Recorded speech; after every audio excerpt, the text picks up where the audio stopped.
inyo ang Panginoon. Mga minamahal mo mga tatay, ang inyong pagkaama ay nagmumula sa ating Diyos may likha ng langit at lupa.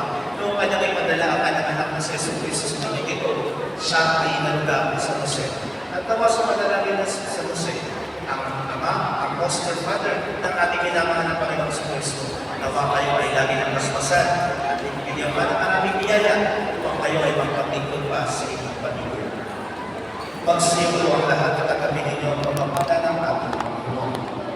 Ama namin mga pangyarihan, may likha ng langit at lupa, noong iyong pinagkaloob sa amin ang iyong mundo na anak na si Jesus Kristo upang maging aming manunubos. Nilungan mo ko pagkatiwala siya sa ilalim ng pangangalaga ni San Jose bilang kanyang ama dito sa lupa.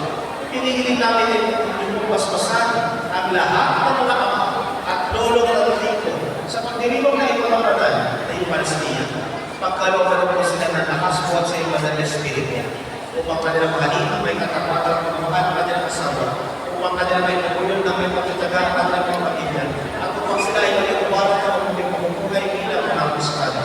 Amin ang inaalala ang lahat ng mga ama at kanilang pamumuhay sa labas at bansa upang kanilang mga diskusan ng mga araw-araw ng mga kailangan ng kanilang pamilya. Manangili nawa silang tapat sa iyong mga kamusan.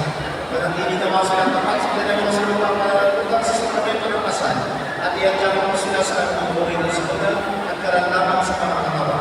Ito ay aming nanihiling sa pamagitan ng sa Kristo. Asawa ng Espiritu Santo, magpasuwalang hanggan. Uli po ang aming anos ni Jose.